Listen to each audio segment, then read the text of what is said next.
Bueno, muy buenas tardes a todos. Nuevamente les saludo con mi cariño especial, esperando que todos estén muy bien y muy tranquilos en sus casas. En el día de hoy, 26 de febrero, cerramos la semana 4 del semestre de nuestro curso de procesamiento numérico.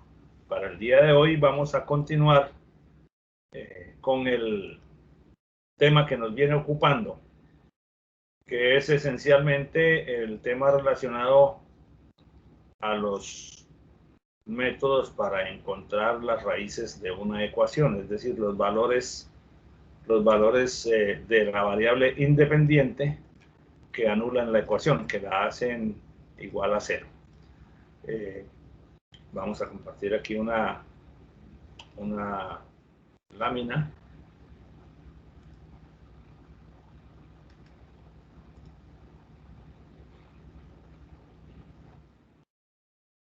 Entonces me comparto mi pantalla.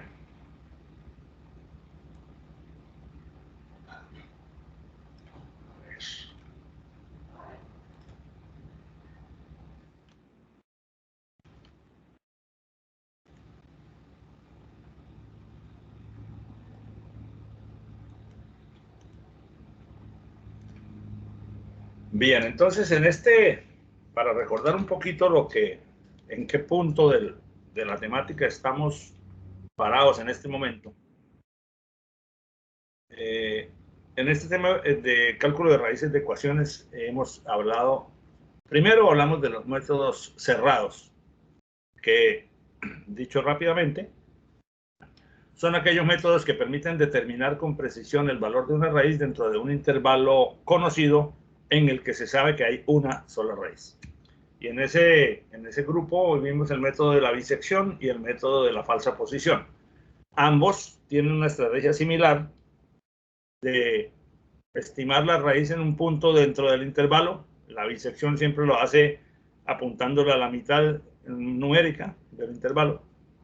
La falsa posición calcula esa aproximación con una estrategia diferente, uniendo los dos extremos de la función con una línea recta, y donde la línea recta corte al eje X, ahí se estima que esa es la primera aproximación o la siguiente aproximación de la raíz. Entonces, obviamente, la única diferencia que hay entre el método de la bisección y el método de la falsa posición es la expresión para calcular el XR, porque en la bisección es la mitad del intervalo y en la falsa posición pues hay una fórmula que nos da el corte de esa línea recta con el eje de las X.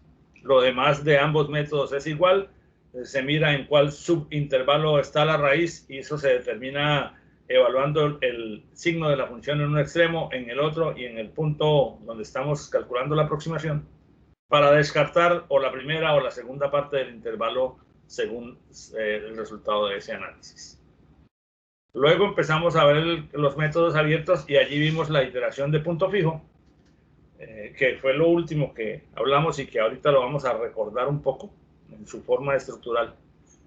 Y nos falta ver lo que tenemos planeado para el día de hoy, que son dos variantes de una misma idea. O sea, es como el mismo método, pero explicado con dos enfoques diferentes, que es el método de Newton-Raphson.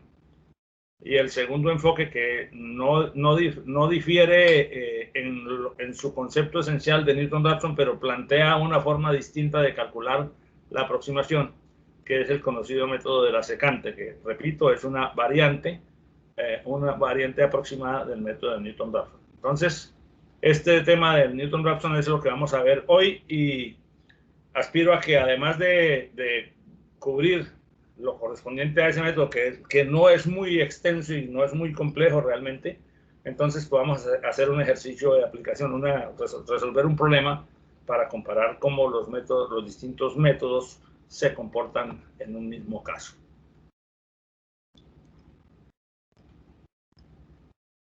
Recordemos entonces cómo era el tema de la iteración de punto fijo. Cuando yo quiero encontrar la solución de una expresión como esta, que es una función igual a cero, es decir, cuando quiero hallar las raíces de esa función, el método de la iteración de punto fijo me decía que yo puedo reordenar algebraicamente esa ecuación para darle la forma x igual a g de x. Es decir, despejar una x de esta igualdad original y si es difícil despejarla porque la expresión sea algebraicamente compleja, pues se le suma x a ambos lados y ya tengo en un lado el g de x y en el otro lado no un 0, sino una x. Con esa expresión,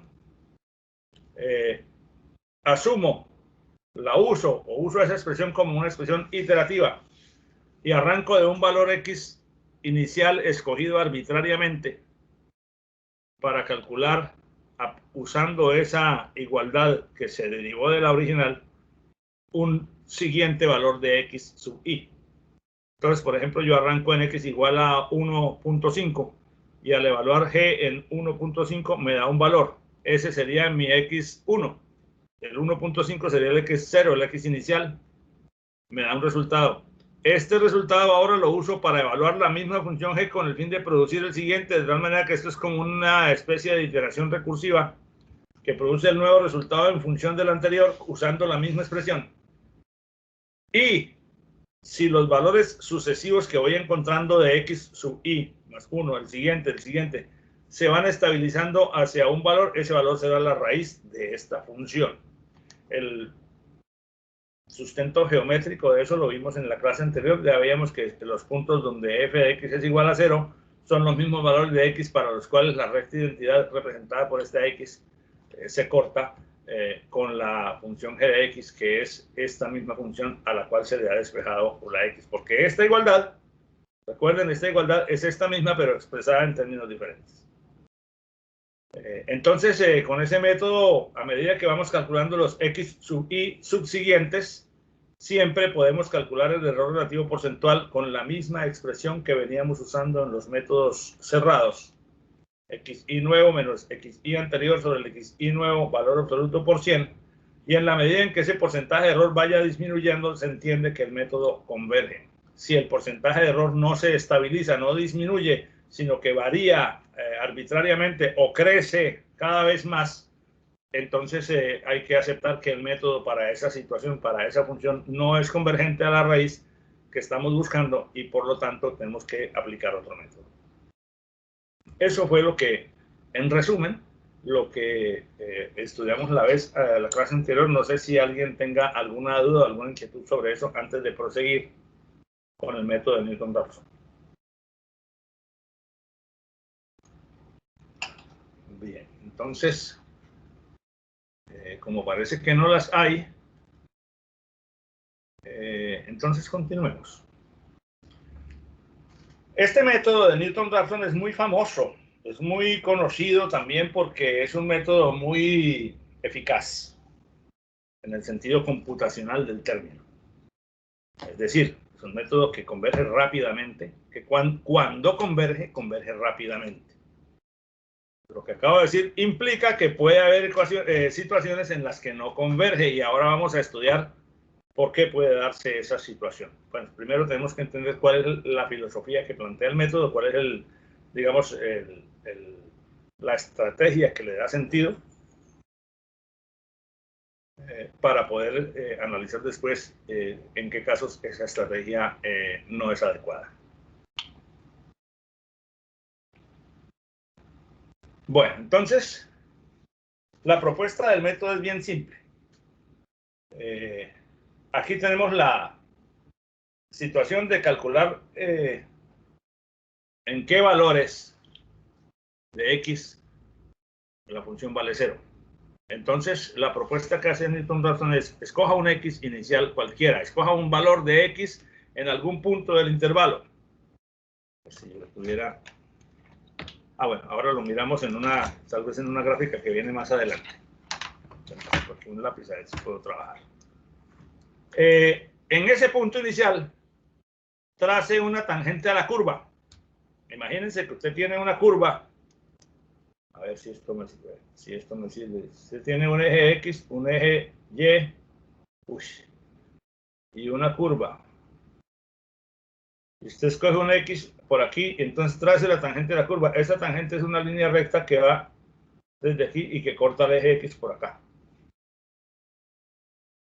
El valor de x donde esa tangente corte al eje horizontal, o sea, aquí este será su siguiente aproximación a la raíz. Esta fue la aproximación inicial escogida arbitrariamente y donde esta recta corte es la siguiente.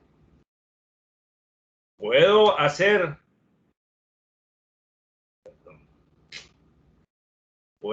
ahora, yo dibujando cuando aquí tenía el recurso, lo siguiente. Escojo el X inicial, entonces en este punto trazo una tangente a la curva que ahí está, y donde esa tangente, dicho sea de paso, les pregunto, esa tangente, esa línea roja, matemáticamente hablando, ¿qué es con respecto a la curva azul? La derivada. Perfecto. Entonces, perdón, ¿qué pasó? Okay. Entonces ahora ahí está mi siguiente aproximación a la raíz. La primera, esta X o Y, la escogí arbitrariamente. Ojo a eso, yo escojo donde se me antoje. Claro, si yo quiero apuntarle a esta raíz, pues no voy a escoger este X por allá en X igual a 1000, pues porque tendría que trabajar más para acercarse y entre otras cosas yo no sé cómo será la función. Bueno, puedo saberlo, pero si no tengo en este, por lo menos con lo que tengo en esta lámina, no sé cómo será la forma de la función por allá. De pronto vale muchísimo más alto y la recta me apunta por aquí. Bueno, entonces yo escogí el primer punto inicial arbitrario. Trazo la tangente, estoy hablando en términos geométricos, después ahora lo convertimos a términos matemáticos. En términos geométricos, trazo la tangente de la curva en ese punto y donde esa línea recta, porque la tangente siempre es una línea recta, la tangente de la curva en un punto es una línea recta. Donde esa recta corte, tengo la siguiente aproximación a la raíz, que se hace a continuación. Entonces ahora en ese punto trazo nuevamente la tangente a la curva, que será, como ya lo dijiste, la derivada, pero evaluada ahora en este punto, y donde esa nueva recta corte, tengo la siguiente aproximación a la raíz. Ahora en ese punto hago lo mismo, trazo la derivada, trazo la recta tangente a la curva en ese punto, y aquí tengo la siguiente aproximación a la raíz. Salvo en determinadas circunstancias que vamos a estudiar un poquito más adelante. Ahora, más adelante en la misma clase, en esta misma clase, pero unas láminas más adelante, salvo en determinadas circunstancias, estos valores a medida que se van calculando se acercan cada vez más a la raíz. Y esa estrategia que acabo de mostrar aquí de poner derivada para encontrar el nuevo punto, poner la derivada, la tangente para encontrar el nuevo punto y así sucesivamente, ustedes fácilmente pueden darse cuenta que si yo la sigo aplicando en este pequeño subintervalo, los valores donde corta la derivada cada vez van a estar más cercanos al valor de la raíz. ¿Hasta cuándo se hace la iteración? ¿Hasta cuándo se calcula un X sub Y siguiente? Ya ustedes saben, hasta tanto el error porcentual no haya llegado a la calidad o al valor mínimo deseado. Entonces, bajo esta estrategia, ya lo habíamos dicho, la tangente de la curva en un punto cualquiera, en este caso X sub Y, no es otra cosa que la derivada de la función. Y la derivada de la función la podemos estimar aproximadamente como esta altura, f de x y menos 0, o sea, esta altura, desde aquí hasta aquí, sobre esta distancia, pues la tangente de este ángulo de inclinación. Entonces, esta es f de x sub y menos 0, o sea, este numerador, y esta distancia es xy menos 1, xy menos xy más 1. Entonces, esta altura, cateto opuesto sobre cateto adyacente, me da la tangente de este ángulo, que es la derivada de la función en este punto x sub y. ¿Estamos de acuerdo en eso o hay alguna duda al respecto? Ok. Profe, ¿puedes repetir otra vez, por favor? Con mucho gusto. Al trazar esta recta roja, esta línea roja representa la derivada de la línea azul, la derivada de la función en el punto x sub y, ¿cierto? O sea que esta línea recta es f' de x sub y, siendo f esta función. También sabemos que la derivada se puede calcular en forma aproximada como la tangente de este ángulo, es decir, como esta altura vertical, cateto opuesto sobre cateto adyacente. ¿De acuerdo? ¿Estamos claros en eso? Sí, señor. Ok. Entonces eso es lo que acabamos de escribir acá. La derivada de la función en el punto x sub i, o sea, en este punto, es cateto opuesto, f de x sub i, sobre cateto adyacente, que es x sub i menos x sub i más 1. Hasta ahí no hay ningún problema porque esta es la definición aproximada de la derivada. La definición matemática completa pues implica límite cuando delta de x tiende a 0, etc. Aquí usamos la expresión aproximada porque al fin y al cabo todos los métodos numéricos son aproximados. Bueno, entonces con esta expresión yo la puedo reordenar porque a mí lo que me interesa es saber dónde pega el x sub i más 1. Yo sé que la derivada de la función en x sub i está dada por este cociente, que es, repito, cateto opuesto sobre cateto adyacente. Pero esta expresión yo la puedo reordenar algebraicamente como se me antoje. Y voy a encontrar entonces que de esta expresión se deduce que x sub i más 1 es igual a x sub i menos f sobre f' de x sub i.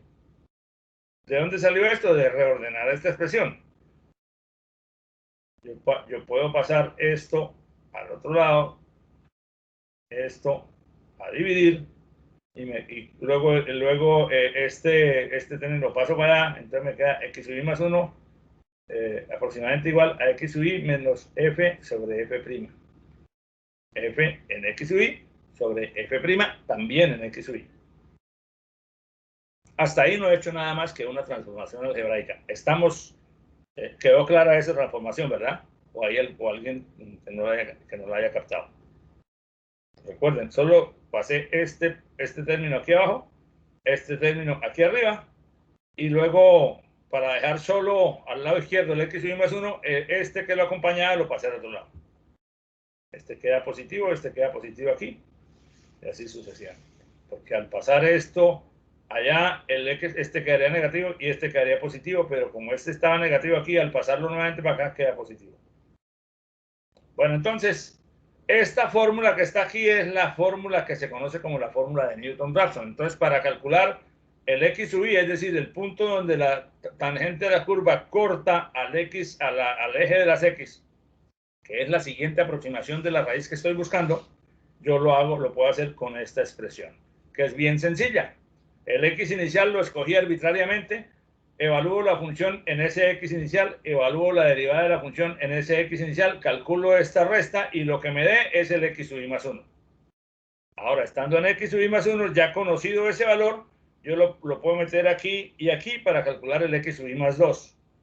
Bueno, lo meto aquí, acá y acá, y eso me produce el x sub i más 2. Y así sucesivamente hago la iteración. Entonces, por ejemplo, si yo tuviera la expresión e a la menos x, tomando como valor inicial x igual a 0. ¿Cuál es la derivada de e a la menos x menos x? Es menos e a la menos x menos 1. ¿De acuerdo? Si esta es la función e a la menos x, derivarla me da menos e a la menos x menos 1. Entonces, para este problema en particular, la fórmula de Newton-Raphson quedaría como de la siguiente manera: x sub i más 1 igual a x sub i menos f sobre f', ambas evaluadas en x sub i, o sea, menos e a la menos x sub i menos x sub i, que es la función en el punto x sub i, sobre f', que es esta función en el punto x sub i. Y con esta iteración, con esta expresión, yo calculo el x1, el x2, calculo el x1 y luego lo meto en la expresión para calcular el x2. Cuando tenga el x2, meto ese valor en el lado izquierdo de la expresión para calcular el x3. Y así sucesivamente puedo calcular los x sub i que necesite, verificando en cada cálculo el error de porcentual entre el nuevo y el anterior, para saber si tengo que hacer una iteración más o si ya llegué al límite de precisión. Una pregunta. Usted ¿Sí? disculpe, o sea, para calcular x2, ¿cómo sería lo que acabo de decir? Sería de la siguiente manera. Ahora les muestro el resultado. Entonces, bueno, esta es la expresión de la función. Entonces, yo tomo el x inicial. Aquí el problema me plantea que arranque de x sub 0 igual a 0. ¿Tienes claro de dónde salió esta expresión? Sí. Entonces, el x inicial es 0. Entonces, bueno, e a la menos 0 sobre menos e a la menos 0 menos 1. Entonces, 0 menos todo eso me da un x1. Supongamos que el x1 me dio 0,5. De hecho, eso es lo que va a dar. Entonces, ese 0,5 lo pongo aquí, aquí y aquí. Calculo esto y ahí tengo el x2. Lo que me dé el x2 lo pongo aquí, aquí, aquí y aquí. Evalúo la expresión y lo que me da eso me da el x3. Y así sucesivamente. El nuevo resultado lo vuelvo a meter en la fórmula para calcular el siguiente. Por eso es una iteración sucesiva usando la misma expresión como en el caso, con los casos anteriores. Entonces, por ejemplo, yo arranqué con un x inicial y eso me dio 0,5. Esa es mi primera aproximación. Ahí yo no voy a calcular porcentaje de error todavía, porque lo calcularía contra un 0 que escogí arbitrariamente. Pero con ese 0,5 lo meto en la expresión de Newton-Raphson y me da 0,56, me da este valor. Entre este valor, que sería el x2, porque este es el x inicial, x0, este sería el x1, este sería el x2, en la primera iteración, en la segunda iteración, básicamente, este valor ya le puedo calcular el porcentaje de error contra el inmediatamente anterior y me da el 11.7%. Ahora, con ese valor lo meto en la expresión y eso me calcula 0,5671. Fíjate que ya estamos con al menos 3 cifras significativas en la cantidad. Aquí el error porcentual me da 0,14%. 0,14%. O sea, en 1, 2, 3 iteraciones ya tengo menos del 1% de error. Si sigo iterando, vemos cómo en 4 o 5 iteraciones ya tengo el valor totalmente estabilizado para la cantidad de cifras que puede representar la máquina o la hoja donde hice esto. Entonces, ¿por qué se produce eso tan rápido? Porque al arrancar en el valor de 0, si esta es la curva, aquí esta es una visión en zoom de la curva. Al arrancar en 0, la tangente a la curva en 0 pega muy cerquita de donde está la raíz. Entonces, si ahora en este punto, que sería lo que se hizo acá, en 0,5, hago la gráfica, esa recta va a cortar cada vez más cerca del sitio donde está la raíz que quiero precisar. Por esa razón, este método, cuando converge, lo hace muy rápidamente, porque a medida que nos acercamos al sitio del corte, la tangente va a pegar cada vez más cerca de donde la curva corta realmente al eje. Entonces es un método muy eficiente cuya velocidad de convergencia es mayor que la iteración de punto fijo y suele ser mayor que los métodos cerrados, porque en los métodos cerrados se corre el riesgo de que trabajemos todavía, o sea, que la parte que despreciamos del intervalo no es lo suficientemente grande.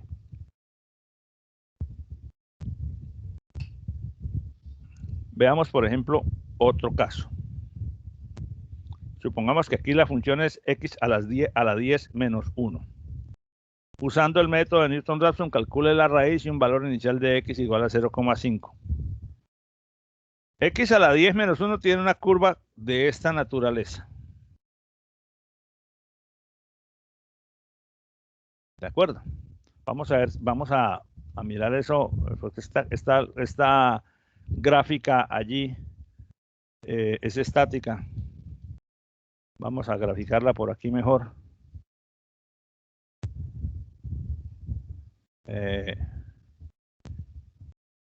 X a la 10 menos ¿qué? Menos 1.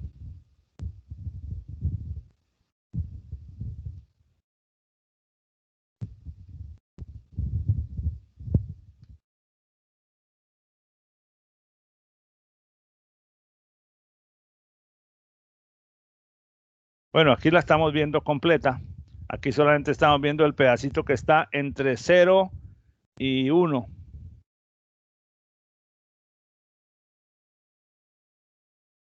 Ya estamos viendo este pedazo de aquí hasta aquí.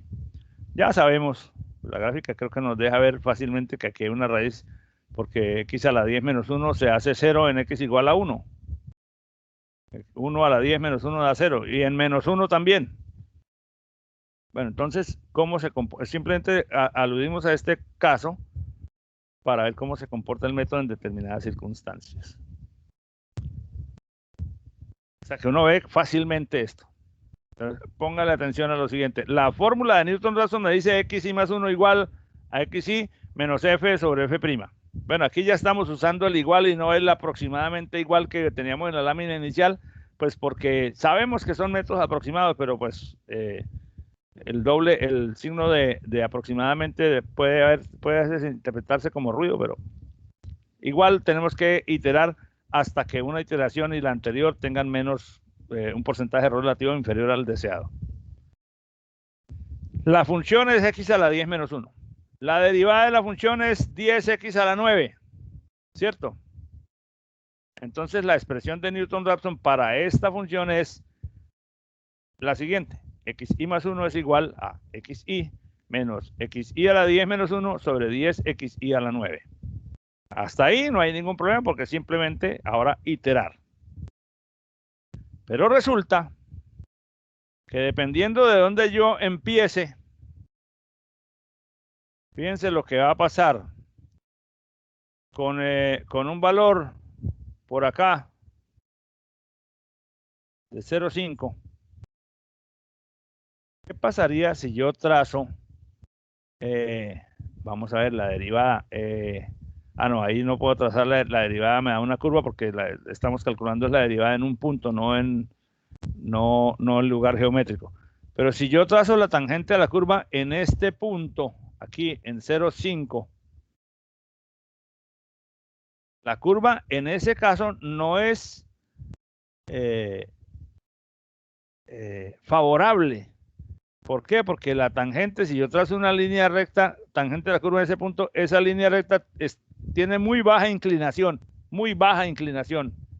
y ella se extenderá hacia la derecha y seguramente que llega a un punto en alguna parte del extremo derecho donde corta al eje de las X, y entonces esa primera aproximación que me daría la fórmula de Newton-Raphson al evaluarla en 0,5 va a cortar al eje de las X en una zona muy lejana a la que a mí me interesa. Entonces, en esos casos donde estamos trabajando en una región de la curva donde la derivada es muy pequeñita, vale un valor muy cercano a 0, que es o sea, que quiere decir una línea casi horizontal, tenemos el riesgo de que no haya convergencia o de que la convergencia sea excesivamente lenta. En este ejemplo, por ejemplo, veamos que después con la primera iteración, el siguiente corte dio por allá en x igual a 51, luego 46, 41, 37, 30, viene disminuyendo, pero viene disminuyendo tan lentamente, fíjate que el porcentaje de error casi ni cambia de una iteración a otra, hasta que poco a poco, después de 39 iteraciones, todavía no ha llegado al valor que queremos que llegue, que es el de 1x igual a 1.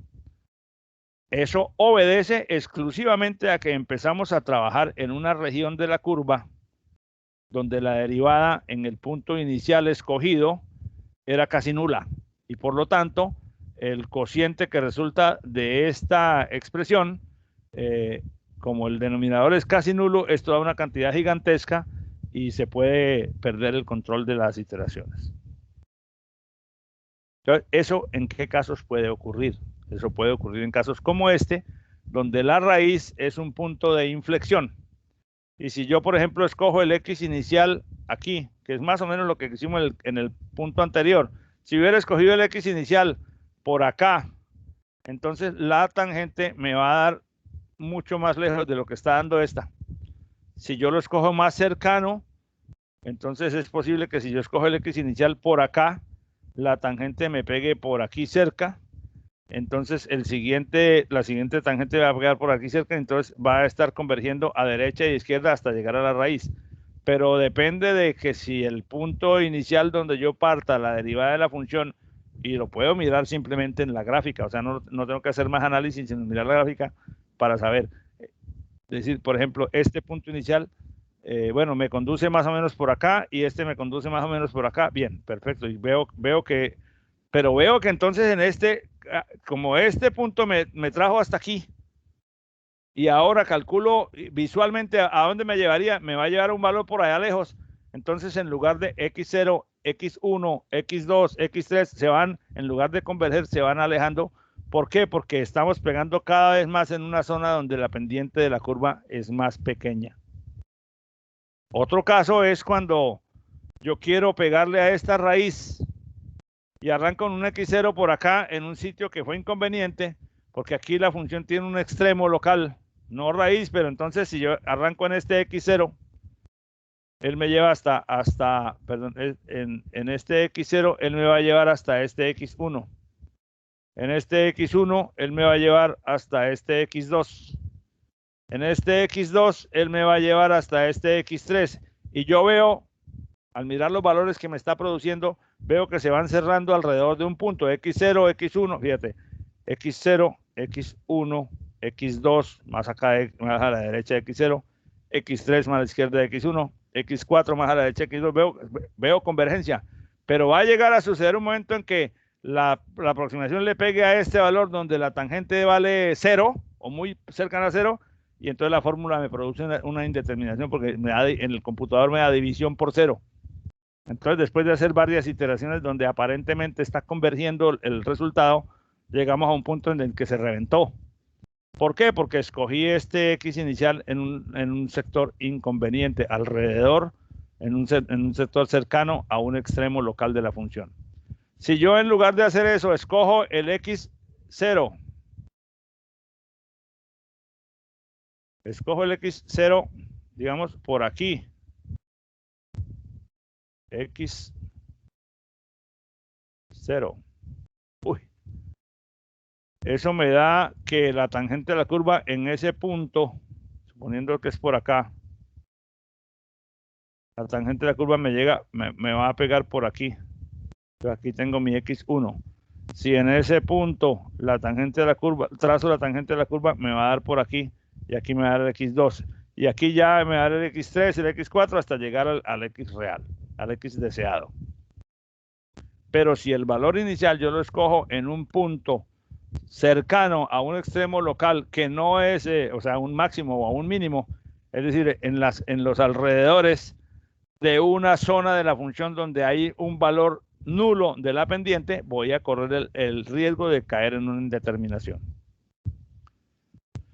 Ahora, esta es una situación distinta a la anterior. Si yo quiero calcular esta raíz y arranco en el X0 en una zona donde la pendiente es muy pequeña, aquí me lo mostrabas aquí, pero si yo le pego aquí exactamente al sitio donde la pendiente vale 0, esa inmediatamente me va a dar una indeterminación porque el divisor de la fórmula de Newton-Raphson, que es la derivada, va a valer 0. Si vale si vale más de 0, pero muy poquito, un valor muy pequeñito, muy cercano aquí al extremo, esa derivada, esa recta, va a cortar el eje de las X, quién sabe dónde. Y yo lo que quería era acercarme a esta raíz. Ahora, si me quiero acercar a esta raíz, pues no tiene mucho sentido que yo arranque en un punto donde entre él y el que quiero encontrar hay más de una raíz, porque el método podría cerrarse sobre cualquiera de ellas y no sobre la que a mí me interesa. Esto significa que el método es muy sencillo de aplicar mecánicamente, pero que hay que estar atento a la interpretación que uno hace de la función para escoger inteligentemente el valor inicial del cual partir. Porque si yo escojo simplemente con el criterio de que escoja cualquier valor arbitrariamente y no analizo la forma de la función, pues estoy corriendo, puede que funcione perfectamente bien, pero puede ser que corra algún riesgo como cualquiera de estos que les acabo de mostrar. Profe, entonces, ¿usted en qué caso recomienda utilizar este método? Siempre, porque este método es el más rápido de todos, pero no utilizarlo de una manera irreflexiva o no utilizarlo de una manera puramente mecánica. Es decir, mirar darle por lo menos un vistazo a la forma de la curva para decidir antes de empezar a aplicarlo si vale la pena correr el riesgo o no. Por ejemplo, si yo no miro la curva como esta, sino que simplemente tengo la expresión de la función y la uso, hago la fórmula y empiezo a calcular, pero no he mirado visualmente, no he analizado dónde estoy trabajando con respecto a la forma geométrica de la curva. Me puede pasar esto, que yo escojo un X inicial y la fórmula, como es X nuevo es igual al XY menos F sobre F', me calcula el siguiente X acá. Si este X le pega en la vecindad del extremo de la función, en la siguiente vez la fórmula se va a ir para un valor extremo o se va a reventar si aquí realmente está el mínimo de la función y la pendiente, que es esta línea recta, vale 0 en ese punto. Al aplicar la expresión de Newton-Raphson en este punto me va a dar un indeterminado porque el denominador de la expresión es la derivada y la derivada vale 0 en ese punto. Entonces, no es una buena idea aplicar ninguno de estos métodos sin hacer un análisis, o al menos una revisión general visual de la gráfica de la función para estar seguro de que no haya una condición que nos enrede que nos entristezca la vida.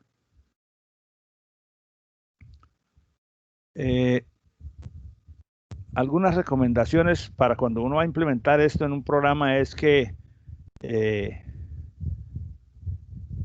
cuando el programa corre, ahora después tendremos que, bueno, hoy no, pero vamos a hacer después unas pruebas con algunas herramientas de software.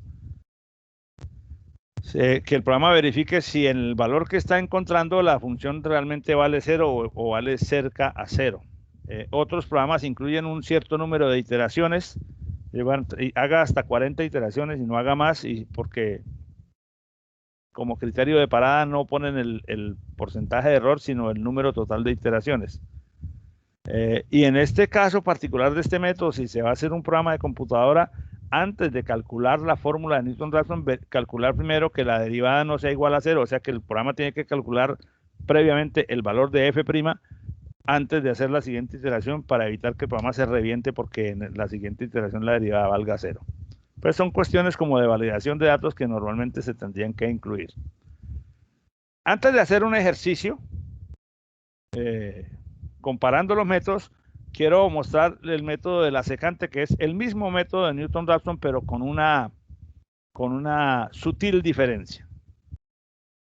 El método de la secante, bueno, ¿cuál es la sutil diferencia? Que es que vamos a devolvernos aquí un poquito, porque es que hasta aquí hemos hablado todo muy chévere, pero hay una cosa que no hemos querido mirar, pero que está ahí. Para poder hacer esto, pues simplemente yo tengo que saber cómo es la forma algebraica de la función y cómo es la forma algebraica de la derivada de la función. Y en ejemplos como los que hemos hecho, e a la menos x menos x, o el otro que hicimos aquí, por aquí, que es x a la 10 menos 1, y ejemplos de ese tipo, pues calcular la derivada es un juego de niños. O sea, derivar la función, papá, de bola a bola, como dicen los billaristas. Pero puede haber algunas funciones donde encontrar la derivada sea un problema mucho más difícil que encontrar la misma raíz. Entonces, si la función es tan complicada que el cálculo de la derivada me gasto 2 horas encontrando la expresión de la derivada, pues mi hermanito, por ahí como que no es, porque la idea no es demorarse, sino ahorrar tiempo, ¿verdad? Entonces, eso es lo que dice el método de la secante. El método de la secante dice, oiga, pues no nos compliquemos tanto para esos casos, y en general para cualquier caso. Si a usted le resulta un complique calcular la derivada de f para poder aplicar el método de Newton-Raphson, pues hágalo de manera aproximada, no te pongas a hacer algebraicamente la derivada de esa función que te puede consumir mucho tiempo. Entonces el método dice, vea, en lugar de calcular la derivada algebraicamente para poder escribir la fórmula de Newton-Raphson, aproxime la derivada mediante una diferencia dividida, o sea, diferencia de f sobre diferencia de x, diferencia de y sobre diferencia de x. Entonces, ¿qué quiere decir? Que para poder hacer eso, no puedes arrancar de un solo punto x inicial donde calculas la f', porque la f' hay que hacerla algebraicamente para poder tener la fórmula, sino que escoges 2 punticos que estén cerca y con la función en esos 2 puntos, restándola, menos la resta de esos dos puntos, tienes una aproximación a la derivada en el punto inicial. ¿Por qué? Porque una derivada, aquí esta fórmula debería, esta fórmula debería tener aquí, en lugar del igual, lo correcto es que tenga el signo aproximadamente igual, es lo correcto. ¿Por qué? Porque la f' de una función en un punto x se puede aproximar como f de x y menos 1 menos f de x y, o sea, partiendo de dos valores anteriores a ese x, sobre la diferencia de abscisas, o sea, diferencia de y sobre diferencia de x, delta de y sobre delta de x, esa es la aproximación de la derivada. Entonces, a diferencia del método de Newton-Raphson, como puede verse aquí, no arrancamos de un valor inicial, sino que escogemos dos valores iniciales escogidos apropiadamente, pues escogidos de una manera razonablemente cercana al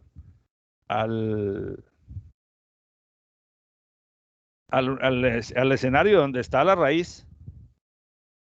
Y en lugar de escoger un x inicial y trazar la tangente, que es la derivada matemática de la función, escoges esos dos puntos y lo que trazas es una línea que corte, o sea, por eso se llama la secante, porque trae una línea que pase por aquí y que pase por aquí. Esa línea no es la misma derivada de la función en este punto, es una aproximación de ella. Cuando esa línea, esta flecha negra que está aquí, es igual a la derivada de la función en este punto, cuando x y menos 1 esté exactamente en el mismo lugar, o sea, cuando estos dos puntos estén uno superpuesto sobre el otro, porque entonces a medida que yo moviera este punto hacia acá, este corte se mueve hacia aquí y la línea que pasa por esos dos puntos se va a parecer más a la tangente a la curva en x sub y. Pero como se trata de evitarme el cálculo algebraico de la función f', el cálculo algebraico de f' de x, entonces yo puedo sacrificar la precisión de f' aproximándola con esta expresión y usando esto en lugar de f' en la misma expresión de Newton-Raphson. Entonces, en lugar de poner f sobre f', pongo en lugar de f', pongo este cociente, que sería poner esto en el denominador, y lo que quiere decir que este término pasa a multiplicar arriba, y esta es la misma expresión de Newton-Raphson, pero expresada como la fórmula de la secante, que es exactamente el mismo método, pero reemplazando el cálculo de la derivada que había que hacer algebraicamente para poderlo meter en la fórmula de Newton-Raphson, por una aproximación de ella. ¿Qué ventajas tiene esto con respecto al anterior? Que ya no tengo que calcular la derivada de la función por fuera para poder hacer la fórmula, porque esto está todo expresado en términos de x. Aquí hay algunos defectos de escritura en la fórmula. No sé por qué esto me ha cambiado a veces. Esto debería ser una x minúscula. Esta también.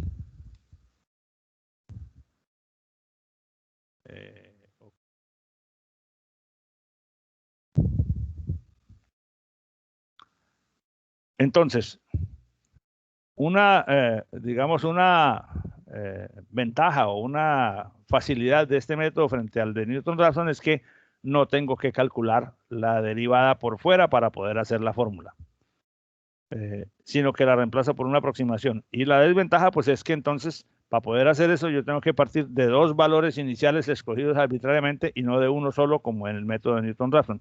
¿Por qué? Porque con esos dos valores es con los que calculo la función en ellos, y con esos cuatro datos puedo calcular esta diferencia y esta diferencia que suponen la aproximación de la f'. Bueno, entonces, ahora vamos a hacer un ejercicio para tratar de ver todo eso en conjunto. Regálenme un segundo.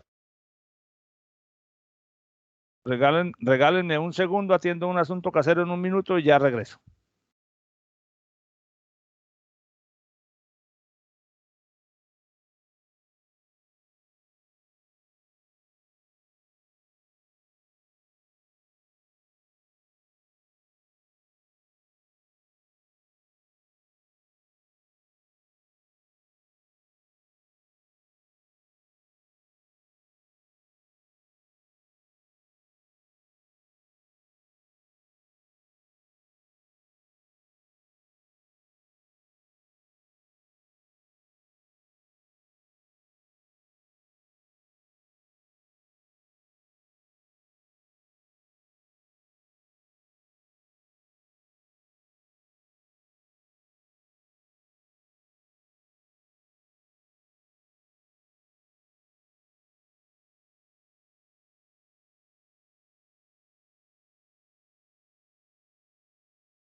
Bueno, entonces,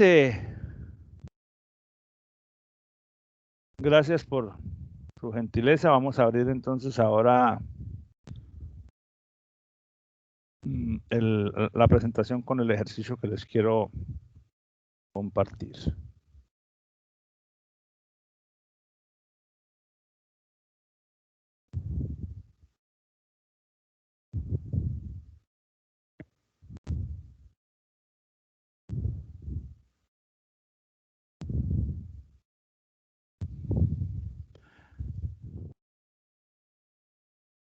Bueno, están viendo la lámina, ¿verdad? Sí.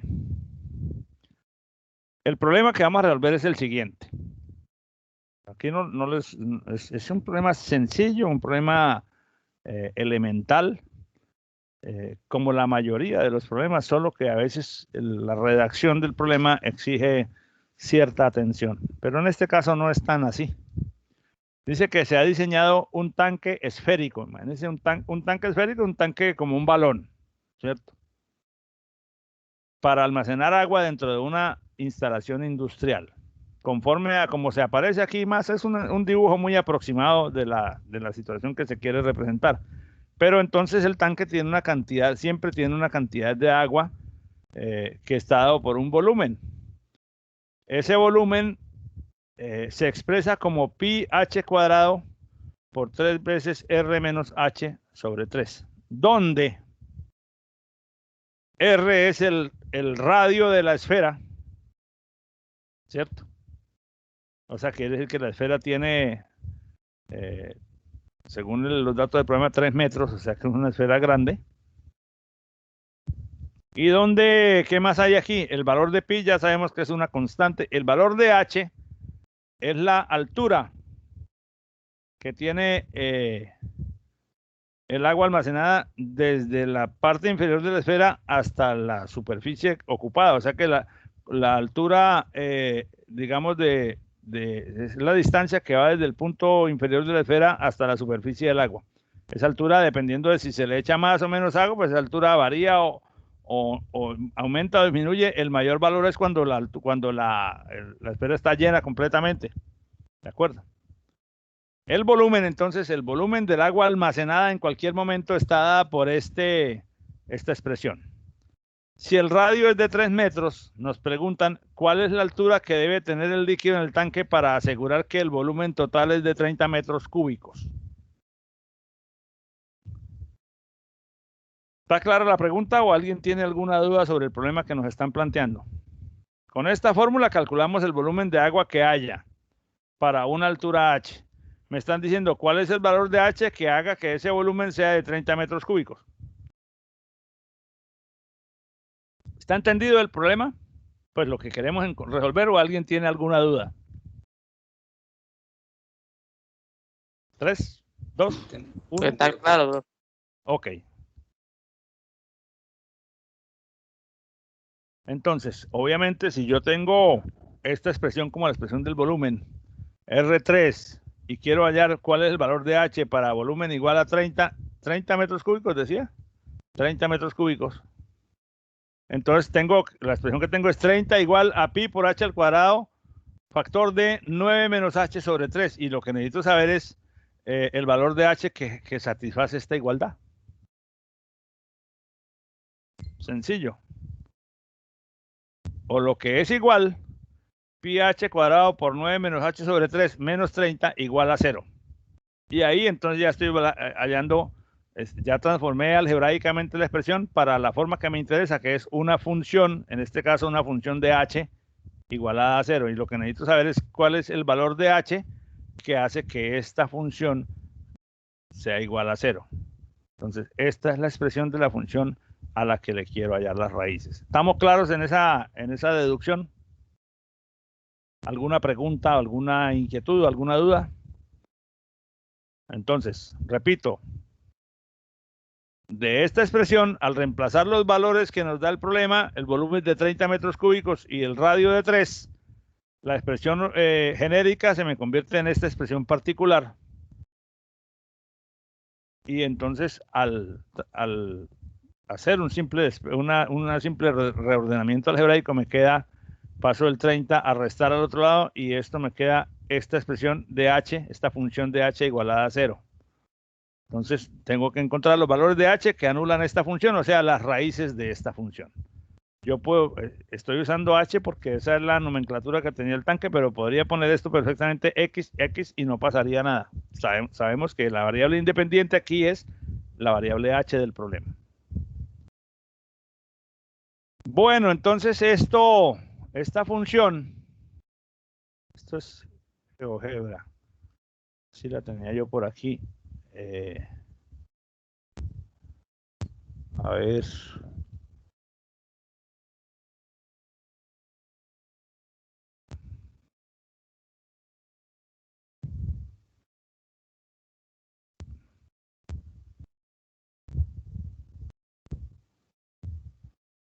Y es esta. Entonces, esta misma que tengo aquí en la lámina. Ok, aquí lo que pasa es que, como en todos los casos, ya tenemos la experiencia del ejercicio de la clase anterior, que hay que manejar las escalas para poder ver la función. Entonces, ¿qué ocurre?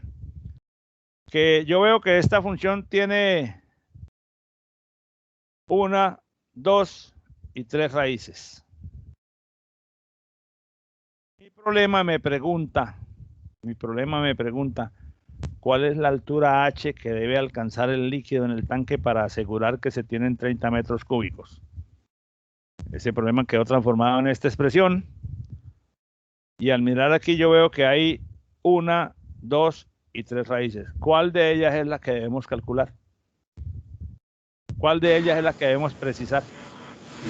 Pues cualquiera de las dos positivas, ¿no? ¿O no? Cualquiera de las dos positivas. ¿Alguien tiene alguna otra respuesta?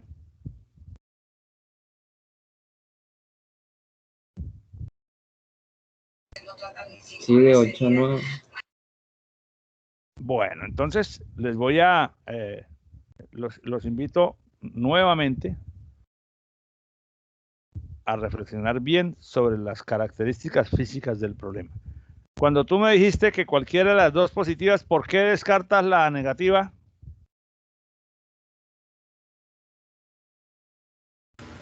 Porque una altura, pues, en general es positiva, ¿no? Sí, porque no tiene sentido en el contexto del problema, que era no tiene sentido pensar que esta altura o es 0 o es positiva, pero no es, no, o sea, no hay de para abajo, porque de para abajo no estaría agua dentro del tanque. Entonces estamos de acuerdo.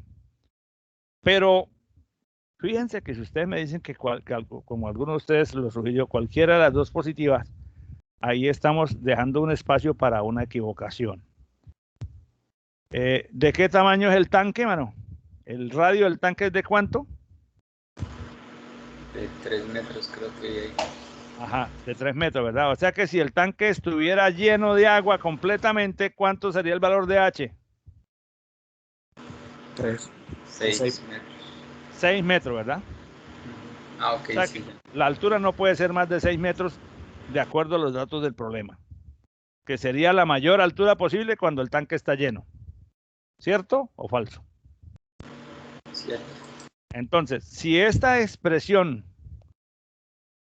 que sacamos aquí antes, esta, pH cuadrado, esta salió ya de un despeje algebraico. Entonces, 3h pi cuadrado. Entonces, es que ahora me volé alguna lámina. Bueno, esta expresión realmente al despejarla se transforma en esta. Bueno, pero si esta expresión se calculó suponiendo un volumen de 30 metros cuadrados, de 30 metros cúbicos, perdón, y lo que necesito es hallar el valor de H que produce ese resultado. En ningún caso, por más que yo quiera hacerme el loco, en ningún caso el valor de la raíz puede ser porque este es un valor entre 8 y 9, que sería absurdo con respecto a las condiciones físicas del problema, ¿verdad? Entonces, necesariamente, por una simple interpretación física de las condiciones del problema, este valor no puede ser porque esta altura no puede ser negativa. Este valor entre 8 y 9 tampoco puede ser porque excede el tamaño físico del tanque. Por lo tanto, el único valor al que vale la pena apuntarle es a este. ¿De acuerdo? por eso he insistido tanto desde el principio que en la mayoría de los problemas en los que tenemos que aplicar estas cosas, lo que menos interesa, o sea, lo menos, no lo que menos interesa, lo menos difícil es aplicar, lo menos complicado es aplicar el método. Es mucho más determinante hacer una buena elección de la región de trabajo. Bien, entonces vamos a concentrarnos sobre la raíz que está entre 1 y 3. Creo que ya, pues creo que está clara ahí, pero bueno. No es exactamente 2, creo. Vamos a GeoGebra. Sí, exacto. No es exactamente 2. Si yo miro aquí me da 2,02690. O sea, esa debe ser la raíz a la que le voy a apuntar. Entonces, con la bisección, yo puedo escoger el intervalo de entre 0 y 5, como yo quiera, ¿cierto? ¿Qué es lo más eficiente si voy a usar el método de la bisección? Pues usa un intervalo cercano, o sea, que sepas que rodea la raíz, pero no tan grande para que no haya que hacer tantas iteraciones. Entonces aquí, por ejemplo, entre 1,8 y 2,2, que de acuerdo a la cuadrícula que tengo es la mayor resolución que puedo tomar aquí. Aquí daría 1,8 y en este aquí daría 2,2. Cada quien hace su elección, obviamente. Cada quien hace su interpretación. No hay receta para eso. Y tú puedes coger entre 1 y 2 y trabajar en ese intervalo, pero si los coges pequeñito, bien escogido, haces menos iteraciones. Entonces, entre 1,8 y 2 y 2,2, la mitad es el 2. Luego me da 2,1, 2,05 y aquí pues esta es la aplicación del método de la bisección que ya lo vimos anteriormente y a medida que vemos el comportamiento del porcentaje de error, él va disminuyendo. Llegamos a un valor con 0% de error con esta cantidad de cifras decimales de 2,02690573, que creo que era lo que hemos visto aquí, 2,02690758. Ah, bueno, porque aquí tiene más cifras. En la lámina cortamos aquí, redondeamos el 8 al 3, el 28 al 30. Bueno, eso no tiene ningún problema. Con la regla falsa pasa exactamente lo mismo, pero vean que con la regla falsa, en 7 iteraciones, con el mismo intervalo de partida, mientras que aquí teníamos 22 iteraciones para llegar a esa precisión, en la regla falsa, con solo 7 iteraciones, arrancando del mismo intervalo de partida, logramos un nivel de precisión similar. Entonces, para este caso, evidentemente, el método de la regla falsa operó mucho más rápido. Si aplico el método de la iteración de punto fijo, entonces yo tengo que transformar la expresión que tengo en una expresión que tenga la forma x igual a g de x. Aquí tengo f de x igual a 0.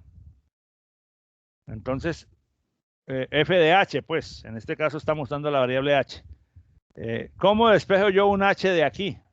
Si me pongo a hacer el despeje algebraico del h me gastó un rato, pero simplemente le puedo sumar un h a cada lado y ya tengo aquí h igual a g de h, o lo que es la forma general del método de x igual a g de x. Usar h, usar x es irrelevante, es una variable independiente. Entonces ahora lo pongo al revés, pongo el h aquí y el resto al otro lado, y aquí tengo mi función, mi variable independiente y mi función g de h expresada en términos de la misma variable independiente. Entonces, para darle la forma iterativa tengo h sub i más 1 es igual a pi por h sub i al cuadrado menos 9 menos factor de 9 menos h sub i sobre 3 menos 30 más h sub i. O sea, esto es simplemente la misma expresión, solo que le puse los subíndices para indicar que escogiendo un h inicial encuentro el h siguiente y ahora con ese valor lo meto aquí adentro y encuentro el h siguiente y así sucesivamente. O sea, iteración simple.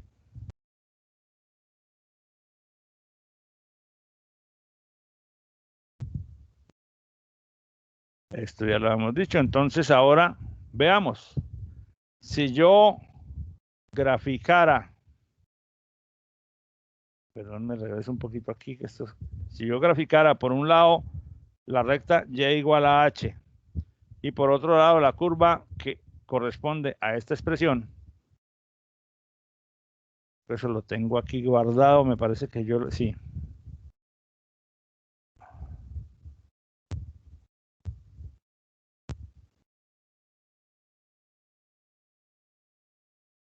Entonces tengo la expresión pi x cuadrado por 9 menos x sobre 3 menos 30. Le falta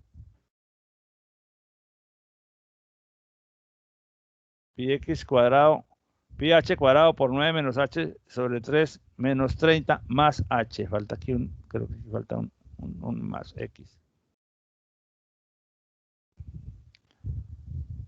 Y eso corrigió un poquito la figura, la línea azul. Y el otro término es la recta y igual a h, la recta de identidad que es esta. Donde esos dos se crucen está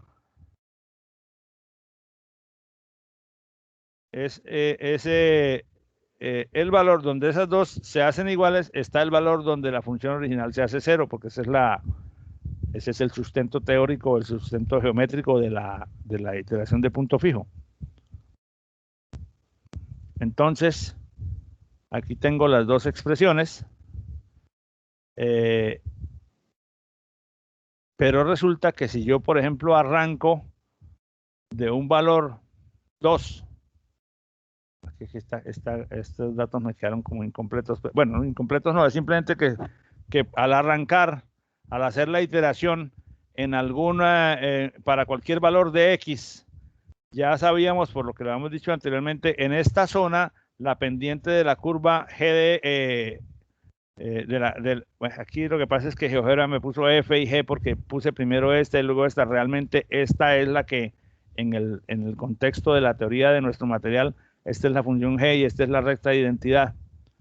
Pero ya sabemos que la función tiene una pendiente mayor que la de la recta de identidad. Entonces cualquier iteración que yo haga en esa zona, vamos a ver, y ustedes lo pueden aplicar directamente en sus máquinas de cálculo, van a ver que los valores de la iteración, en lugar de cerrarse sobre un valor de converger a la raíz que estamos buscando, empiezan primero positivo, luego negativo, luego positivo, luego negativo muy grande, luego los elevaron un positivo más grande, se están alejando de la raíz. Entonces el porcentaje de error, en lugar de disminuir, crece, y eso nos indica, después de unas cuantas iteraciones, que para ese caso el método de la iteración de punto fijo no converge a la solución.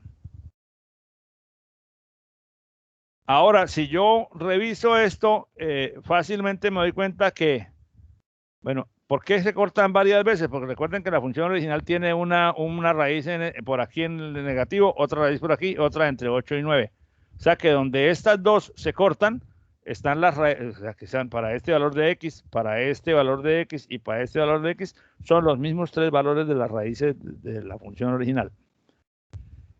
Si yo hubiera hecho, como yo estoy trabajando sobre este punto para calcular este corte, como yo veo que la función tiene una pendiente mucho más grande que la pendiente de la recta de identidad, ya ni siquiera debería intentar la iteración de punto fijo, porque yo sé que cuando se cumple esa condición, el método no converge a esa raíz.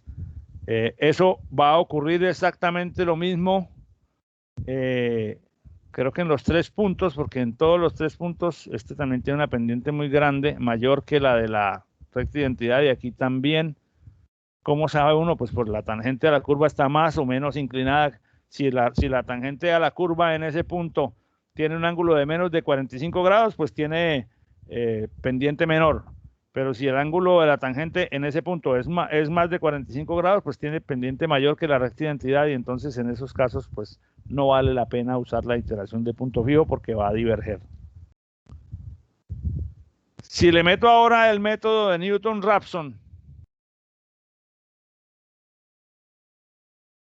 la fórmula de Newton-Raphson nos dice esta expresión: xi más 1 igual a xi menos f sobre f' de x sub i. En el problema que estamos resolviendo, esta es f.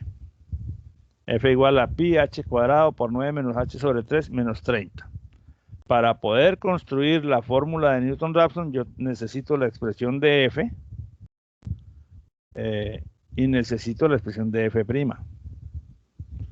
Entonces, para poder calcular F', bueno, yo ordeno aquí F, hago la destrucción del paréntesis, etcétera, y ahora ya tengo mi F, y sobre esa F ya puedo calcular F' como expresión algebraica. Aquí es donde está el veneno del método de Newton-Raphson, porque si esta expresión fuera mucho más compleja y tuviera al logaritmo natural de x con funciones trigonométricas, lo que depende de la naturaleza del problema. El verdadero problema entonces para aplicar este método no es la fórmula, sino encontrar este término para poderlo meter aquí.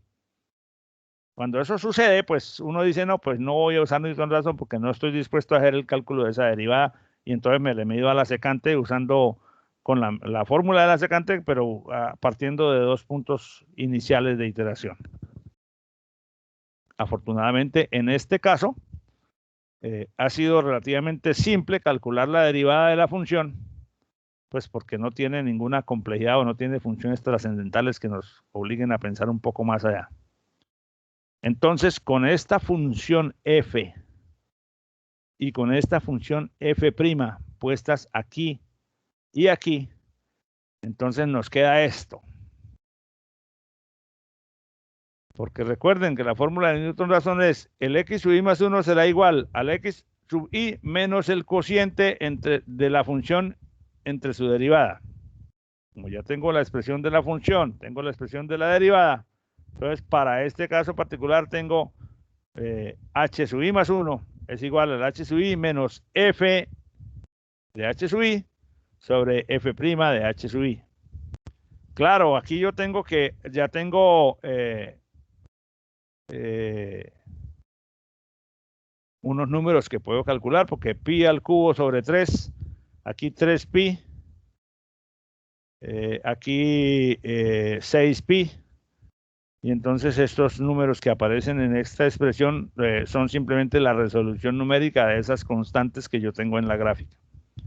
Entonces nuestra expresión, que aquí estaba en su forma algebraica y aquí también, pero ya reduciendo a números las constantes, queda con la forma h sub i más 1 igual a h sub i menos este cociente.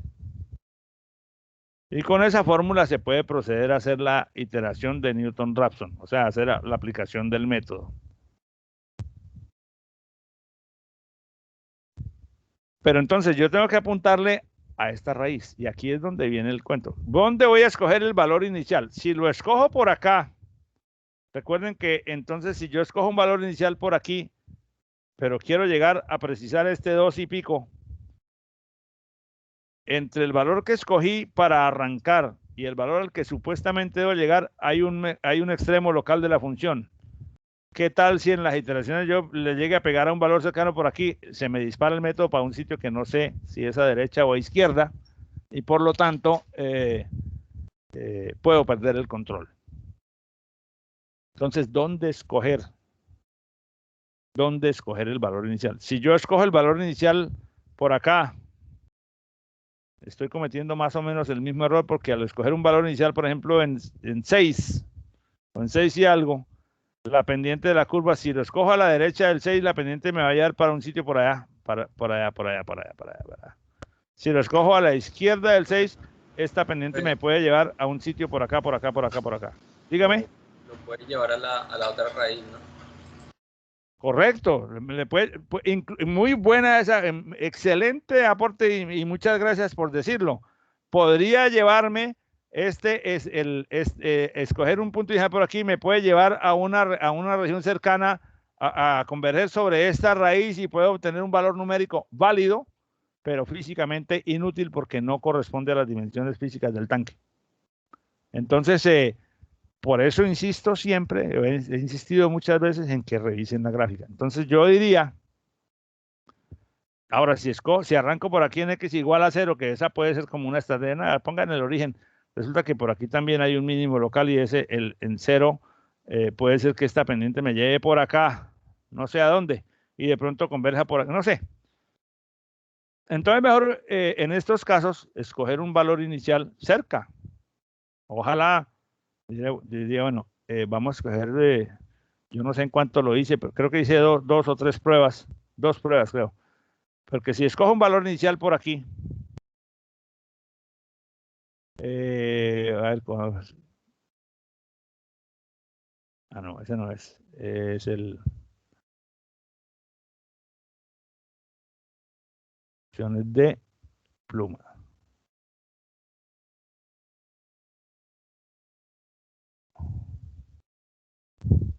Si yo escojo un valor por aquí, entonces la tangente a la curva en este punto, por aquí, la tangente va a ser una línea que pega, como esto tiene una inclinación relativamente media. Este es un análisis que estamos haciendo al ojo. No hay una medición geométrica que me diga en qué casos sí, en qué casos no. Es visual y es sustentado en que sabemos cómo funciona el método geométricamente hablando. Entonces la tangente de la curva, si yo arranco en un valor inicial por aquí, la tangente me va a llevar por acá. Y es posible que ahí la tangente entonces me llegue a la izquierda del 2, pero cada vez más cerrándome sobre ese valor. O sea que escoger un valor inicial por aquí sería como buena idea. Lo mismo pasa si yo, depende de qué tan cercano lo escoja yo al extremo, la voy embarrando. Pero si yo me acerco por acá y digamos, escojo por aquí un valor por acá, quiere decir que la tangente la debo trazar aquí, aproximadamente aquí. Esa tangente es una línea recta que va a quedar por acá. Y ya en la segunda iteración se me va a parecer mucho a como si hubiera empezado aquí, porque si me pegó por aquí, la tangente, entonces la siguiente va a pegar aquí cerca. Si escojo en 5, pues la tangente me va a llevar por acá más lejos. Y ahí que tengo que tener en cuenta el riesgo de que aquí hay un extremo local. Entonces, si yo me muevo mucho hacia acá y la tangente me lleva hasta un punto, digamos, por aquí, puedo llevarme la sorpresa de que ahí la siguiente tangente me va a llevar por acá y entonces resulto calculando otra vez esta raíz, esta que no es la que yo quiero calcular. Entonces, la escogencia del valor inicial implica un análisis sobre la curva. No es tan complicado, pero entonces hay que tener en cuenta que no tengamos en la mitad, entre el punto, en algún punto en el camino, entre donde yo arranco y donde quiero llegar, que no tengamos un extremo o una discontinuidad o cosas así, pues porque eso da al traste con el método. En este caso, entonces, por ejemplo, arrancando en 1,5, que fue más o menos donde yo inicié ahorita, el primer ejemplo, arrancando en 1,5, el método de Newton-Raphson, luego de 1, 2, 3, 4, 5 iteraciones, en la tercera iteración ya llegó a un valor que se estabiliza, pues, razonablemente bien. Mide 0,269, 0,58. La diferencia está aquí en este decimal. Y aquí entre esta iteración y esta ya no hay diferencia alguna entre un decimal y el otro. Pero si arrancamos en x igual a 2,5, tuve una iteración menos para llegar al mismo resultado. O sea, pero siempre, fíjense que siempre es en los alrededores de la raíz para esta gráfica. Ese análisis que hemos hecho aquí, no pueden tomarlo ustedes como una receta de que siempre se tiene que hacer en los alrededores y que siempre tienes que entender, o sea, aprender a identificar cómo se va a comportar el método y en función de eso hacer una estimación visual sobre la gráfica para escoger apropiadamente su valor inicial. Lo que sí es claro en todos los casos es que si arrancas alrededor de o si el sitio donde arrancas tiene un alto riesgo de que la siguiente iteración caiga en las vecindades de un extremo de la función donde la derivada vale 0, tienes muy alto el riesgo de que el método se te reviente y se te dispare por otro lado, porque si estás trabajando alrededor de en la vecindad de un extremo de la función, en ese extremo la derivada vale 0 y entonces la fórmula de Newton-Raphson se invalida o se hace indeterminada.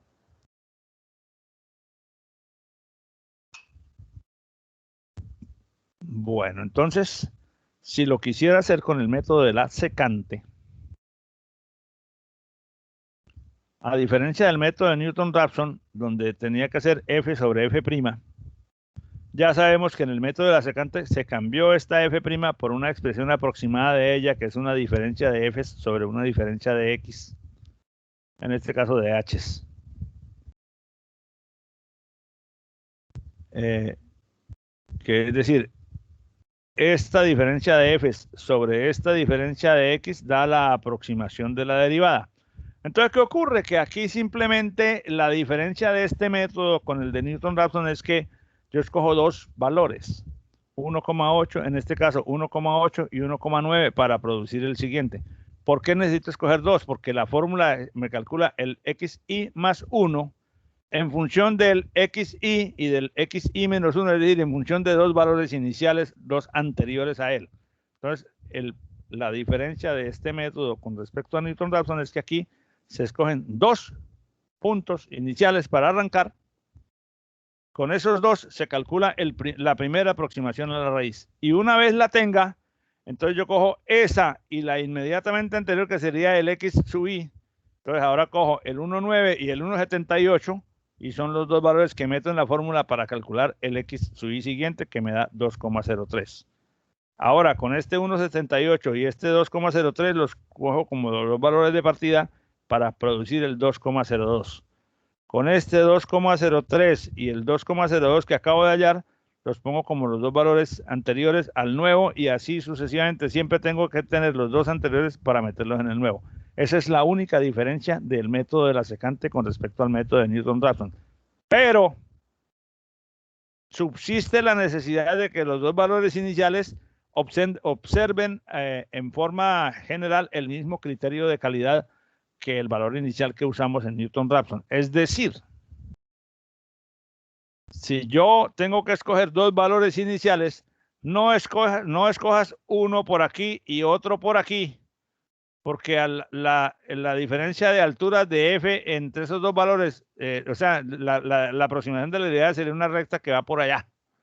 Entonces, los dos valores iniciales igual hay que escogerlos con el mismo criterio de calidad que se escoge el x inicial en el método de Newton-Raphson, es decir, evitando trabajar en las zonas donde la función tiene extremos y ojalá dos valores cercanos entre sí para que la aproximación de la derivada que ellos producen sea de buena calidad y cercanos al valor al que me quiero aproximar. O sea, aquí no se trata de que uno tenga que hacer muchas iteraciones, se trata precisamente de lo contrario. Se trata de que tienes unas herramientas para aproximar el valor de la raíz y debes servirte de ellas, pero en la forma más eficiente posible. O sea que si tú tienes la posibilidad de escoger los dos valores iniciales de modo que se hagan solo 10 iteraciones, pues hay que hacer el mayor esfuerzo posible para escoger los dos valores cerquita a la raíz que quieres aproximar.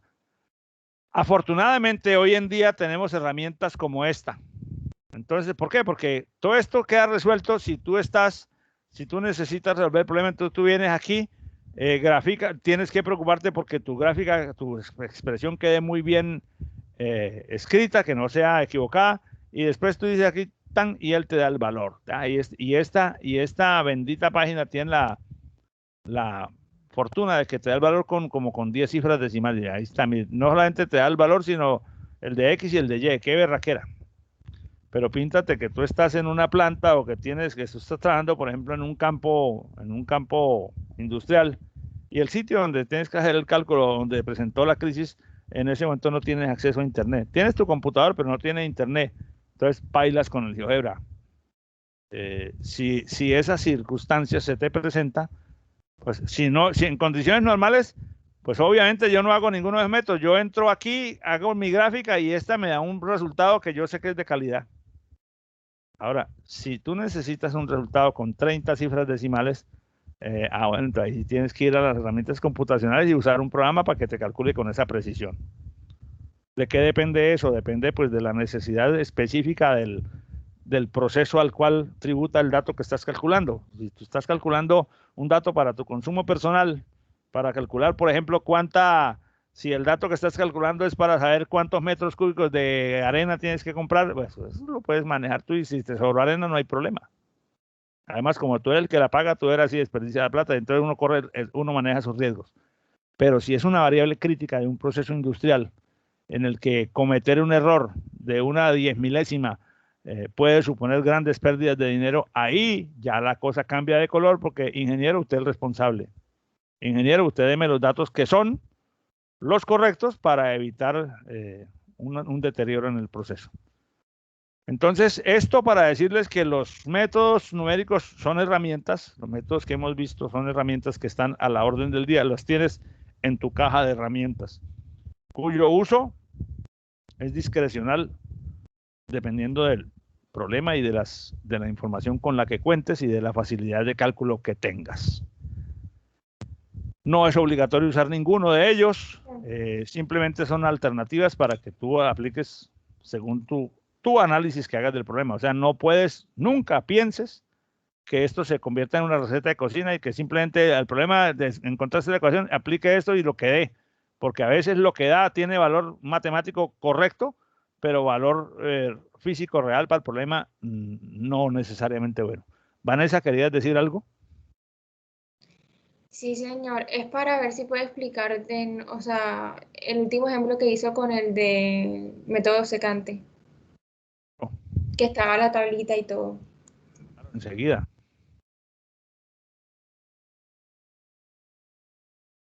Permítame, quito todas esas manchas que puse allí.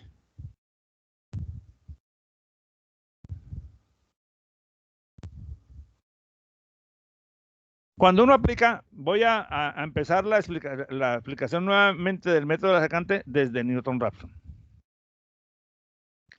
Cuando aplicamos Newton-Raphson, sabemos que la expresión para iterar, para calcular las aproximaciones de la raíz, está dada por esta expresión, xi más 1 igual a xi menos la función sobre su derivada.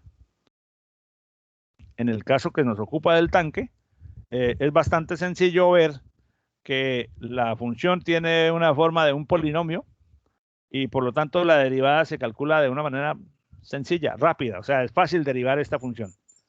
Cuando la función tiene una forma más compleja, por ejemplo, seno de e a la x logaritmo natural de b por, qué sé yo, cualquier enredo, el proceso de calcular f' ya puede ser un poco menos amable. Entonces dice, no, pero por ese lado si no me le meto porque si no me acuerdo de cómo se calcula esa derivada, o a veces no se puede calcular, o sea, a veces es tan complicado que simplemente no hay cómo calcular la derivada. Entonces tiene sentido decir, bueno, no calcule la derivada, aproxímela.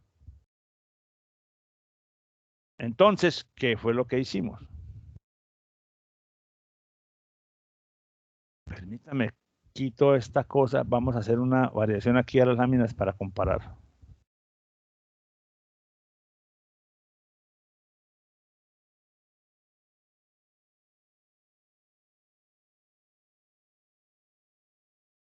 Entonces, en lugar de usar la fórmula de Newton-Raphson, cambié esta derivada por una cosa que es diferencia de f's, diferencia de alturas, f de x y menos 1 menos f de x y sobre x y menos 1 menos x y. O sea, esta diferencia dividida entre esta que va aquí arriba, porque si es el cociente, si es un denominador aquí, se puede pasar arriba, producto de medio igual al producto extremo y se puede poner aquí arriba. Entonces, esta expresión en esencia, en lo fundamental, es esta misma, solo que es menos precisa. ¿Por qué? Porque esta involucra la definición matemática de la derivada, que la tenemos que despejar algebraicamente para poder meterla ahí, mientras que esta simplemente decimos, no, calcule la derivada aproximada en x u y como la diferencia de alturas sobre la diferencia de abscisas. Pero para poder hacer eso, entonces tienes que tener dos valores iniciales, un xy menos 1 y un xy. Entonces, la única diferencia de este método con respecto al de Newton-Raphson está allí. No tienes que derivar la función. Tu fórmula está toda expresada en términos de la función f. No hay para nada, por ningún lado, para f'. Pero para calcular la aproximación de f' que está representada, repito nuevamente, está representada entre este valor dividido entre este. Como esta diferencia está dividiendo a esta, la pasamos para acá arriba y la expresión no se altera. Pero implica partir de un xy menos 1 y un xy. Entonces implica partir de dos valores iniciales escogidos inicialmente al azar por el usuario, por ti, por el analista. En este ejemplo yo escogí 1,8 y 1,9. ¿Por qué esos dos? Porque se me antojó. O sea, porque si yo miro la curva, como estoy cercano al 2, había podido escoger 2,1 y 2,2. Bueno, no sé si 2,1, porque como yo no estoy seguro por dónde el corte, yo podía escoger 2,2 y 2,25 o 2,2 y 2,3. Pero escogí, según lo que tengo en la tabla, escogí 1,8 y 1,9, que son dos valores que están aquí a la izquierda, por aquí y por aquí. Es como si en Newton Raphson yo hubiera escogido 1,8 como valor inicial. Aquí escojo dos pegaditos para poder darle sustento a la aproximación de la derivada. Entonces cogí esos dos, calculo la función aquí, que es como calcular esta f y esta f, pues, para poderle dar un valor numérico a este término y a este término. Calculo la función en 1,9, calculo la resta entre 1,8 y 1,9, o sea, hago la aplicación de estos valores en esta expresión y tengo una primera aproximación que me dio 1,78. Fíjate, me dio más lejos de la raíz, porque la raíz está en 2 y pico. La primera me da 1,78. Entonces, para calcular la siguiente, o sea, si este es x0, este es x1 y este es x2, el que acabo de calcular. Para calcular el x3 tengo que usar el x2 y el x1. O sea, tengo que usar este y este. Por esa razón aquí aparece el 1,9 y el 1,78. O sea, este valor es este mismo y este valor es este mismo. Con estos dos calculo la expresión y encuentro el 2,03.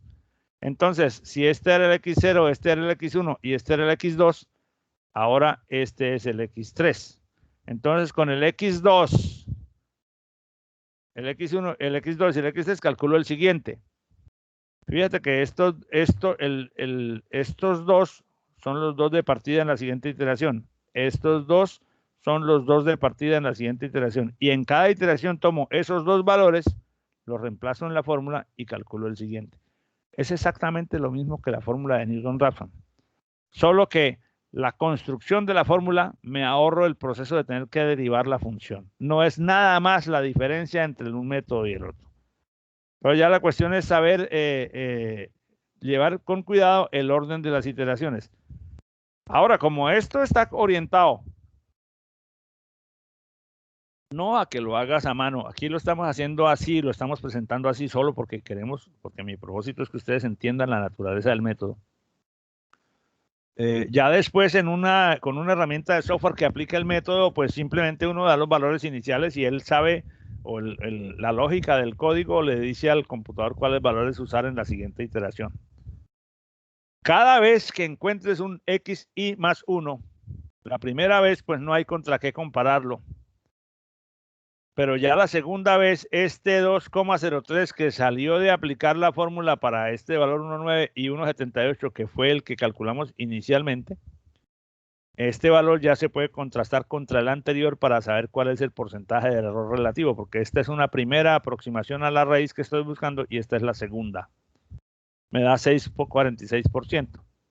Si yo necesito un valor inferior al 10%, ya con eso terminaría, porque ya ese valor es inferior al 10%, pero una tolerancia del 10% no suele ser la que se te pide como ingeniero, te piden valores de precisión mucho más alta. Menos del 1%. Menos del 1%, perfecto. Entonces, iteramos la siguiente y me da 12%. Iteramos la siguiente y me da 0,22%. Quiere decir que este resultado tiene un error porcentual del 0,22%, menos del 1%. Ahí tiene su resultado, señor. Y fíjese que para este caso, dependiendo pues de la criticidad, de la importancia del grado de resolución fino del problema, ese valor con el 12% de 2,02 ya es un valor aceptable. Si necesitas más precisión, 2,026, también hasta la cuarta cifra significativa está sirviendo. Ya la siguiente cifra se nos desbarató aquí, porque tengo 7, 9, pero ya de aquí en adelante se estabilizó. Fíjense que en estas tres, la representación del dato en estas tres iteraciones es igual, solo porque no tengo representados ahí todos los decimales, pero el porcentaje de error, calculando los datos representados internamente en memoria, sí me calcula una cierta cantidad de error. Aquí me da 0%, lo que significa que entre una cifra y la anterior no hay diferencia en las cantidades que están representadas en memoria. Eso no significa que ese sea el valor exacto real, sino que simplemente para la capacidad de representación de la máquina no hay diferencia. Es posible que el resultado hallado matemáticamente tenga una diferencia por allá 4 o 5 decimales más a la derecha, pero que aquí no se pueden ver porque la capacidad de representación de la máquina no lo permite o no lo tenemos seteado así. Pero es todo. Entonces,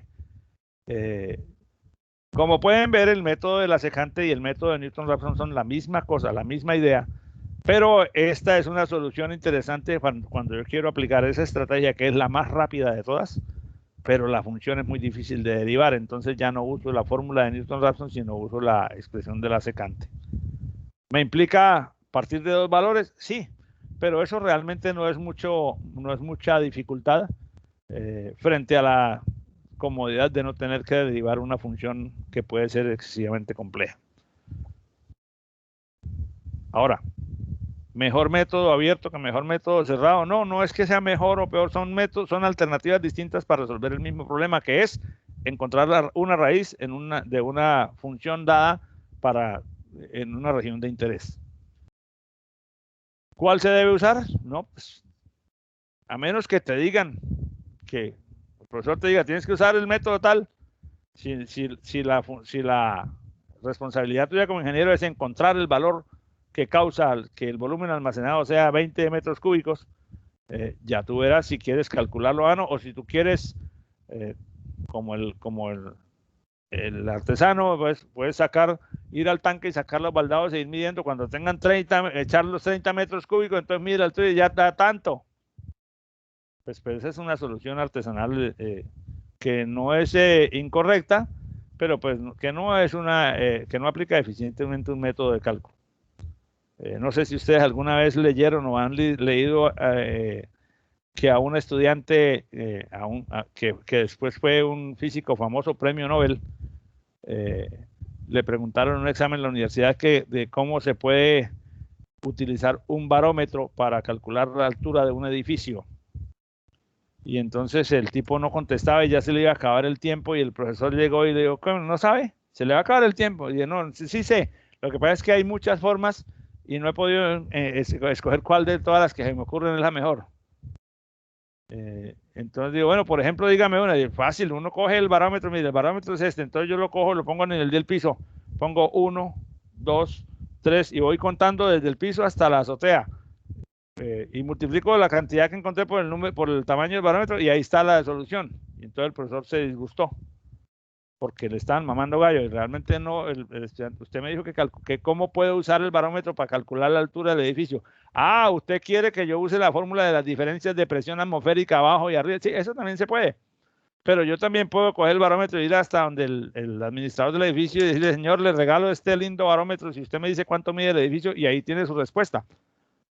Hago cita a esa anécdota que fue un hecho de la vida real del científico Niels Bohr, el que posteriormente recibió el premio Nobel por su modelo del átomo, para decir que los métodos que tenemos aquí son muchos y que no es obligación usar ninguno de ellos, todos conducen a una solución, pero es usted como ingeniero, usted como analista, el que toma la decisión. Ahora, si usted decide pegarse a los métodos de una forma irreflexiva o ciega, sin hacer el análisis de la situación, es posible también que el método le entregue una respuesta matemáticamente correcta, pero inútil en el contexto del problema que estamos viendo, como sería en el caso de este tanque, encontrar la raíz negativa o la raíz que vale 8 y pico, cuando el tanque no puede ser, cuando en el contexto del problema no puede ser más de 6 metros de alto. Bueno, entonces ahí quedan los métodos a la mano de ustedes. El próximo martes vamos a hacer entre el martes y el viernes vamos a hacer los ejercicios que corresponden al primer examen parcial. O sea que yo en la clase del martes les voy a entregar los ejercicios a resolver. Durante la clase los podemos ir avanzando. O sea, yo les voy a entregar el plan de trabajo de qué es lo que se debe hacer en la clase del martes y qué es lo que se debe hacer en la clase del viernes, con el fin de que lo que se haga en la clase del martes, ustedes tengan el tiempo suficiente para para revisarlo y lo que quede pendiente de hacer se termina en la clase del viernes. O sea que el examen parcial va a ser más bien un taller que nos va a consumir las 2 clases de la semana. Para eso, pues está toda la información en la mano de ustedes. Ustedes, pues, para resolver los problemas, vamos a tener los accesos a todas las herramientas, como es obvio, y vamos más bien a probar qué tanto fortalecemos nuestras habilidades de análisis e interpretación. Van a estar todo el tiempo acompañados por mí, o sea que es una actividad que yo espero que resulte totalmente exitosa para todos. ¿De acuerdo? Profe, disculpa, o sea, el otro martes... Dale, bonita. Ah, bueno, listo. El otro martes tenemos una actividad. Nosotros tenemos clase el martes y el viernes, ¿verdad? Sí, señor. Sí, en esas dos clases, vamos a hacer un taller y ese taller es el primer examen parcial. No, pero, a ver, no, o sea, el martes tenemos una sola hora. El martes Sí, sería una exacto. actividad y luego el viernes el parcial. No, el parcial es una actividad que cobija los dos momentos de la semana. Lo empezamos el martes y lo finalizamos el viernes. Ah, ok. O sea, hacemos una entrega el martes y otra entrega el viernes. Sí, claro, pero entonces la entrega el viernes es complementaria a la del martes. O sea, el martes hacemos una parte y el viernes hacemos la otra. Ah, ok, listo, profe. Bueno, listo, es todo lo que tenía para decirles por el día de hoy. No sé si hay alguna otra pregunta o algún comentario o alguna inquietud. O ¿alguien quiere participar o decir algo? Para los exámenes, vamos a escoger el método que queramos. O usted. El peñón que les voy a poner, ¿oíste? O sea, trata de no dormir de aquí hasta el martes. Preocúpate por esa vaina. Bueno, pare bola a eso, ya miraremos. Ingeniero, cuando el problema surja, usted lo resuelve. Mientras tanto, no se preocupe demasiado por problemas que no han surgido. Eso va a salir fácil, es chévere, es fácil de hacer. O sea, no es trivial, pero se puede hacer. Típicamente lo que hago en esos casos es que yo doy la libertad de que usted escoja el método que quiera y me justifique por qué lo escogió. Pero no es un examen tradicional, no se preocupen, disfruten el interactuar con estas cosas para ver si se aprende y se desarrolla algo, que es lo que realmente cuenta, que al final del curso usted tenga un poquito más de armas para defenderse. Entre tanto, hagamos el camino lo más amable posible. Yo soy una persona flexible, no te preocupes, no te estreses por el examen. Eso sale muy bien. Bueno, jóvenes, si no hay ninguna otra intervención, les agradezco mucho su amabilidad, su paciencia. Permítanme, voy entonces a descargar la lista de los participantes. Eso, listo. Muchas gracias por haber venido. Tuvimos hoy un quórum de 46 estudiantes de un total de 50 y algo, entonces faltan algunos. Les deseo que tengan un muy feliz fin de semana, que ya empieza prácticamente ahora. Y les deseo también que tengan muchos éxitos en todos los exámenes parciales que se avecinan, para que ojalá el resultado sea el mejor, el más positivo para todos. Bueno, muchas gracias. Cuídense mucho. Gracias. Estudien bastante y protéjanse.